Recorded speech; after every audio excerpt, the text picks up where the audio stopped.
If Earth were round and had the exact dimensions that we were given, there are certain things that we should not be able to see. And I'm about to share some videos and pictures with you guys that I have collected. These are not my own. I am sharing these with you. These are from people that are far better with cameras and infrared filters and all of that than I am. But this first one is by Jtolan Media 1, and it's 120 miles away. And if you look at this picture with a regular camera, you won't see this far, and the horizon would be a false horizon. There are things that you cannot see with your own eyes or really good zoom cameras because of atmosphere. And these infrared filters that we're learning to use are starting to cut through the haze and show us that there are things we shouldn't be seeing, like this mountain here.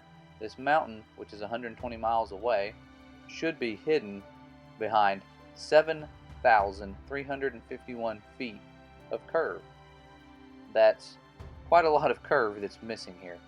And I know 120 miles, you can be skeptical of this, but if you look at it with the globe math, and the images here are not to scale, but you can see that the observation height of this mountain, you would be looking just above the tip of this mountain.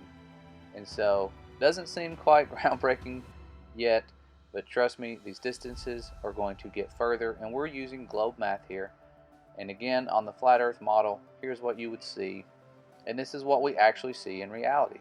So it's fairly accurate if Earth were flat, or mostly flat with some elevation changes like you see here. It's not perfectly flat, and Earth again is just dry land.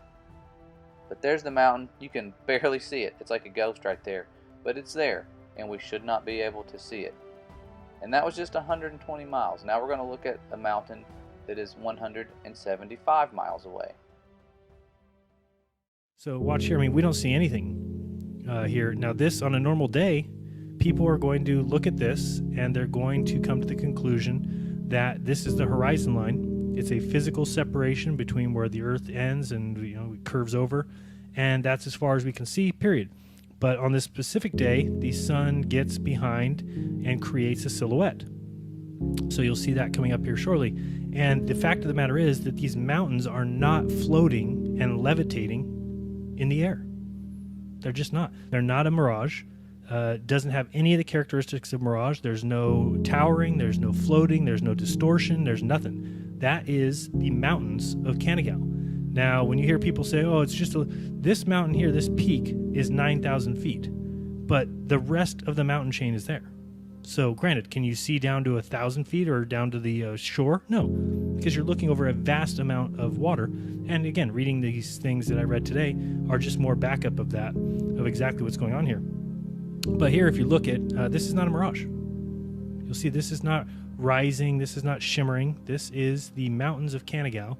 And if you put in the curve calculator here, an eye height of 1,000 feet at that church in Alash and a target distance of 175 miles, you get a hidden feet of 12,380. The mountain peak of Canigao is 9,400. So you're talking about 3,000 feet. These mountains should be, the very tip right here should be 3,000 feet below the curve. So what do you believe in that's floating these to the top? What is lifting mountains to the top? It's just not what they say.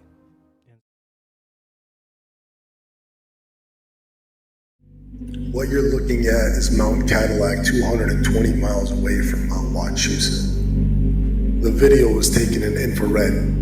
I started the video feed at Boston, Massachusetts, and I panned to the left until I reached the correct angle where Mount Cadillac would be.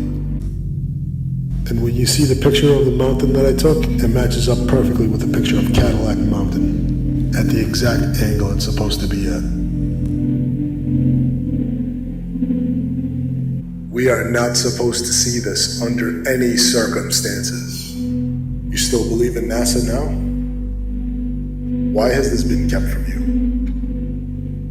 But do you know why the ragtag flat earth community is winning right now? Because we have nothing to lose. What do you do when you go up against an enemy that's had a stranglehold on you for 500 years? You save nothing for the return